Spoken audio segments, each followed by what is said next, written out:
Welcome to my YouTube channel. सभी जानते हैं कि इस वक्त कोविड हमारे आसपास बहुत ही आ गया है और सब ये भी जानते हैं कि इस वक्त हमें इम्यूनिटी की कितनी ज़रूरत है। अगर इम्यूनिटी आपकी बढ़िया होगी तो बीमारी आपको छू भी नहीं पाएगी। तो इसलिए मैं आज आपके साथ शेयर करूंगी आयुर्वेद के कुछ ऐसे घरेलू नुस्खे कि जिससे आप सर्दी, खांसी, जुकाम और बुखार से दूर रह पाएंगे और कोरोना से भी सुरक्षित रह पाएंगे। इस वक्त कोविड के वजह से बहुत से लोग बीमार हो रहे हैं, तो ऐसे में हमें बहुत सारे प्रिकॉशन लेने हैं। इमरजेंसी हो तो ही हमें घर के बाहर निकलना है। अपने आप को बहुत ही केयरफुली और स्ट्रॉन्ग रखना है। बदलते मौसम के साथ इस समय बहुत से लोगों को सर्दी, खांसी, जुकाम हो रहा है। तो ऐसे में हमें थोड़ी सी भी खांसी या सर्दी होती है तो हम अंदर से डर जाते हैं कि कहीं हमें तो कोरोना नहीं हो गया है। तो ऐसे में आप बिल्कुल सुरक्षित है, पर आपको थोड़ी सी सर्दी, खांसी या जुकाम या कफ है तो कुछ ऐसे घरेलू नुस्खे मैं आपके साथ शेयर करूंगी जिसके इंग्रेडिएंट्स आपके किचन में होंगे ही। ये सारे घरेलू नुस्खे बहुत ही क्विक एंड फास्ट है और बहुत ही फायदेमंद है और ये आप बड़े, बच्चे, बुजुर्ग सभी को दे सकते हैं। और ये सारे आयुर्वेदिक घरेलू नुस्खे कैसे बनाने हैं और कितनी क्वांटिटी में देने हैं ये मैं आपको दिखाऊंगी। तो चलिए शुरू करते हैं। सबसे पहले हम बहुत ही फायदेमंद एक काढ़ा बनाएंगे और इसके लिए हमें एक पाउडर बना के तैयार रखना है जिसे हम स्टोर भी कर सकते हैं ताकि जब भी हमें जरूरत हो हम तुरंत ही काढ़ा बना पाए। एक कढ़ाई में हमें 1 चम्मच अजवाइन लेनी है, 1 चम्मच हमें जीरा लेना है, 1 चम्मच हमें सूखा धनिया लेना है और 2 चम्मच सौंफ लेनी है। अब हमें 10 से 12 लौंग लेने हैं और लौंग ऊपर दाने वाले ही होने चाहिए। और इसी के साथ हमें 20 से 25 काली मिर्ची लेनी है। अब हम कढ़ाई को गैस पे रखेंगे और गैस की फ्लेम को हमें स्लो ही रखना है। इसे हमने स्लो फ्लेम पे ही 1 मिनट तक सेक लेना है ताकि इसमें थोड़ा सा भी मॉइस्चर हो तो वो सूख जाए। हमें ये पाउडर को स्टोर करके रखना है, इसलिए ये प्रोसेस जरूरी है। बस 1 ही मिनट हमें सेकना है, ये जलना नहीं चाहिए। 1 मिनट हमारी हो गई है। अब हम गैस की फ्लेम को बंद करेंगे और इसे एक प्लेट में निकाल के ठंडा कर लेंगे। देखिए ये हमारा ठंडा हो गया है। अब हम मिक्सी जार में ये ले लेंगे। अब हम इसमें आधी चम्मच सौंठ डालेंगे और 1 चम्मच हल्दी डालेंगे। हल्दी हमारी प्योर होनी चाहिए तो ये ज्यादा फायदा करेगी। अगर आपके पास सूखी हल्दी का टुकड़ा हो तो वो सबसे बेस्ट है, आप वो भी ले सकते हैं। अब हम इसे मिक्सी में अच्छे से क्रश कर लेंगे और इसका पाउडर बना लेंगे। तो देखिए हमारा पाउडर तैयार हो गया है। ये पाउडर बहुत ही फायदेमंद है। जब भी हमें लगता हो कि हमें सर्दी हुई है, खांसी हुई है, कफ है या इन्फेक्शन है या तो बुखार आ रही है, तो ऐसे में हमें 1 ग्लास पानी में आधी चम्मच ये पाउडर का डाल के इसका काढ़ा बना लेना है। पीने के साथ ही ये असर करना शुरू कर देता है। अगर आपको सूखी खांसी हो रही है या तो गले में बहुत ज्यादा तकलीफ लग रही है या तो गले में खराश हो रही है, तो ऐसे में हमें आधी चम्मच ये पाउडर में 1 चम्मच शहद का मिला के सुबह शाम इसे चाटना है। आपको सिर्फ 1 ही दिन में महसूस होगा कि ये चाटने से हमारी सूखी खांसी में कितनी ज्यादा राहत मिली है। ये पाउडर को आप एयर टाइट कंटेनर में 2 महीने तक स्टोर करके रख सकते हैं और सर्दी, खांसी, जुकाम, बलगम, कफ, इन्फेक्शन के लिए इतना फायदेमंद पाउडर आपके पास होना ही चाहिए ताकि जब भी जरूरत हो हम इसका इंस्टेंट और क्विक काढ़ा बना पाए। तो चलिए काढ़ा किस तरह बनाना है वो भी देख लेते हैं। एक बर्तन में हमें 1 ग्लास पानी ले लेना है। गैस की फ्लेम को हमें स्लो ही रखना है और आधी चम्मच हमें ये पाउडर डाल देना है। गर्मियों में हम जो नॉर्मल काढ़ा बनाते हैं वो काढ़े से हमारे पेट में बहुत ही जलन होती है, मुंह में छाले भी हो जाते हैं, पर ये पाउडर का काढ़ा बना के पीने से आपको ये कोई तकलीफ होने वाली नहीं है क्योंकि हमने इसमें सौंफ डाली है, सूखा धनिया डाला है, तो इससे ये बैलेंस करता है। इसे हमने 2 से 3 मिनट तक बंद करके उबालना है।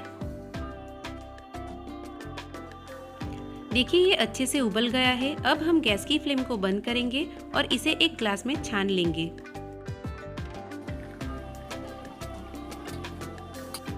अब हम इसमें आधा नींबू का रस डालेंगे और साथ ही में 1 चम्मच शहद डालेंगे और इसे अच्छे से हम मिक्स कर लेंगे। जब भी हमें सर्दी, खांसी, जुकाम, बुखार हो तो हमें 2 टाइम ये काढ़े को पी लेना है। ये काढ़ा हम बच्चे, बड़े, बुजुर्ग सभी को दे सकते हैं। बच्चों को हमें सुबह शाम 2 से 3 चम्मच ही पिलाना है। तो ये काढ़ा आप जरूर से बनाइएगा और सभी को पिलाइएगा।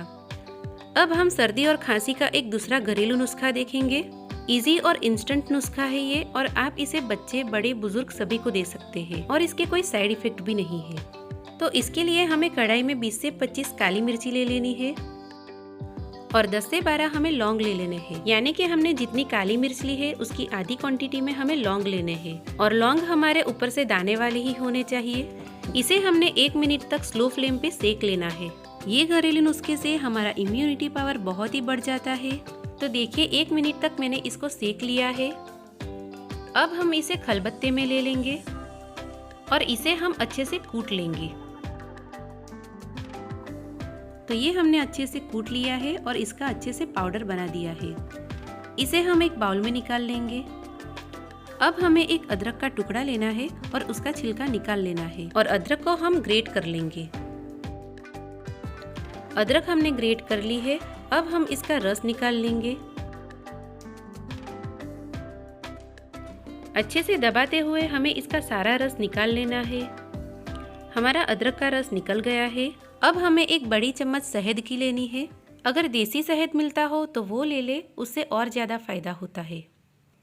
अब हम शहद में आधी चम्मच हल्दी डाल देंगे। हल्दी एंटीबायोटिक का काम करती है। अब हम इसमें अदरक का रस डाल देंगे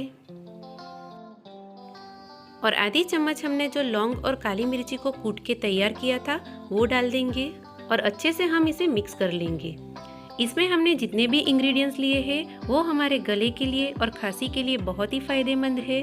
तो जब भी हमें सर्दी खांसी या जुकाम हो तो इसकी आधी चम्मच हमें सुबह में ले लेनी है और खाली पेट ही हमें इसे लेना है चाय नाश्ते से पहले। ये चाटने के आधे घंटे के बाद हमें चाय नाश्ता लेना है और दूसरा हमने रात को सोने के टाइम पे आधी चम्मच चाट लेना है। ये चाटने के बाद हमें कुछ भी खाना पीना नहीं है, पानी भी नहीं पीना है। तो ये आपको एक ही दिन में तुरंत ही सर्दी खांसी जुकाम से राहत देगा। ये आप बच्चे बड़े बुजुर्ग सभी को दे सकते हैं। अगर बच्चों को दे रहे हैं तो उंगली में एक बार जितना आए इतना ही हमें उनको चटाना है। ये नुस्खा भी बहुत ही फायदेमंद है, तो आप इसे भी एक बार जरूर से ट्राई करना। अब हमें 5 पत्ते तुलसी के ले लेने हैं। तुलसी हमें बीमारियों से लड़ने की ताकत देती है। तुलसी लेने से हमारा इम्यूनिटी पावर भी बहुत ही स्ट्रॉन्ग बनता है। सुबह शाम हमें 5-5 पत्ते तुलसी के ले लेने हैं और अच्छे से चबा चबा के खा लेने हैं। तुलसी एक एंटीबायोटिक के जैसे काम करती है। सर्दी खांसी या कोई भी तरीके का बुखार हो तो तुलसी हमें उससे लड़ने की ताकत देती है। तुलसी में जर्म्स को खत्म करने की प्रॉपर्टीज होती है, जिसके कारण हमारा वायरल इन्फेक्शन से बचाव हो सकता है। तो इसलिए हमें तुलसी के 5-5 पत्ते हर रोज खाने हैं। अब हम आगे का एक नुस्खा देखेंगे। तो इसके लिए हमने एक बर्तन में 500 से 700 ग्राम पानी गर्म करने रखना है। उसमें एक बड़ी चम्मच अजवाइन की डाल देनी है और साथ ही में हमने उसमें 4 से 5 लौंग डाल देने हैं। इसे हमें ढक के फास्ट गैस के ऊपर ही अच्छे से उबालना है। तो देखिए हमारा पानी अच्छे से उबल गया है। अब ये पानी की हमें अच्छे से स्टीम लेनी है। सुबह शाम हमें 2 बार इसकी स्टीम लेनी है। स्टीम लेने से हम सर्दी खांसी से दूर तो रहते ही हैं, पर साथ साथ हमारे गले में या नाक में कोई भी तरीके के वायरस या जर्म्स हो तो वो भी खत्म हो जाते हैं। अगर आपको ये गर्म पड़ता हो तो आप सिंपल पानी की भी स्टीम ले सकते हैं, पर स्टीम हमें जरूर से लेनी है। कोरोना के चलते हम जब भी बाहर से आते हैं तो हमें घर में आके पहले तुरंत ही ये स्टीम ले ही लेनी है। ये बहुत ही फायदेमंद है, तो इसे आपके जरूर से करना है। अब हम आगे का एक नुस्खा देखेंगे। इसके लिए हमने एक पोटली बनानी है। एक हमें मलमल का पतला कपड़ा ले लेना है। इसमें हम 2 बड़ी चम्मच अजवाइन डालेंगे और साथ ही में 4 से 5 हम लौंग डाल देंगे। अब हम 5 कपूर के पीस ले लेंगे और इसे हम अच्छे से तोड़ के इसमें डाल देंगे। कपूर हर एक किराना शॉप पे आसानी से मिल ही जाता है।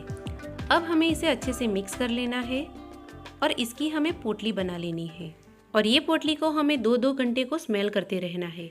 इसे हमें स्मेल करने से हमारी रोग प्रतिकारक शक्ति बढ़ती है और इसमें अजवाइन और लौंग होने की वजह से सर्दी और खांसी हमसे बहुत ही दूर रहती है। और इसे हम स्मेल करते हैं तो हमें अंदर से बहुत ही अच्छा फ्रेश महसूस होता है। पहले के जमाने में जब छोटे बच्चों को सर्दी और खांसी हो जाती थी तो सिर्फ अजवाइन की पोटली बनाकर उनके गले में बांध देते थे, तो इससे बच्चों की सर्दी और खांसी अच्छी हो जाती थी। बस तो आपको सर्दी और खांसी से दूर रहना है तो यही पोटली आपको 2-2 घंटे को स्मेल करते रहनी है। ये बहुत ही फायदेमंद नुस्खा है, तो आप इसे जरूर से ट्राई करें। अब हम आगे का नुस्खा देखेंगे। तो ये है अरडूसी के पत्ते। अरडूसी के लिए मैं ये कहूँगी कि अरडूसी कफ के लिए बहुत बहुत बहुत यानी बहुत ही फायदेमंद है। दो तरीके की खांसी होती है, एक सूखी खांसी होती है और एक कफ वाली खांसी होती है। दोनों तरीके की खांसी के लिए ये पत्ते बहुत ही फायदेमंद है और आपके फेफड़ों में जमे हुए पुराने से पुराने कफ को निकालने में भी ये पत्ते बहुत ही काम करते हैं। तो हमें ये पत्तों का रस निकालना है। तो इसको हमने खलबत्ते में ले लिया है और 2 चम्मच पानी डाल दिया है और अब हम इसे अच्छे से कूटेंगे। इसे हमने मिक्सी में क्रश नहीं करना है, इसी तरीके से इसका रस निकालना है। हमने इसे अच्छे से कूट लिया है। अब हम इसे छान लेंगे। अरडूसी के पत्ते खांसी के लिए बहुत ही उपयोगी है। अगर आपको अरडूसी के पत्ते मिल जाते हैं तो आपको ये नुस्खा जरूर से आजमाना चाहिए। तो 2 चम्मच जितना हमारा रस है उसमें हम 1 चम्मच शहद डालेंगे और इसे हम अच्छे से मिक्स कर लेंगे। जब तक हमें खांसी नहीं अच्छी होती है और हमारे फेफड़ों में जमा हुआ कफ नहीं निकलता है, तब तक हमें ये 2-2 चम्मच सुबह में और 2-2 चम्मच रात को ले लेना है। बचपन से हमारा ये आजमाया हुआ नुस्खा है, ये आपकी कफ और खांसी में जरूर से काम करेगा। अरडूसी का रस हमें कभी भी अकेले नहीं लेना है, उसके साथ हमें शहद या तो हल्दी मिक्स करके ही लेनी है। तो कफ और खांसी के लिए ये नुस्खा आप जरूर से आजमाइएगा। अब मैं लास्ट में आपको बहुत ही छोटा सा पर बहुत ही फायदेमंद एक नुस्खा दिखाती हूँ।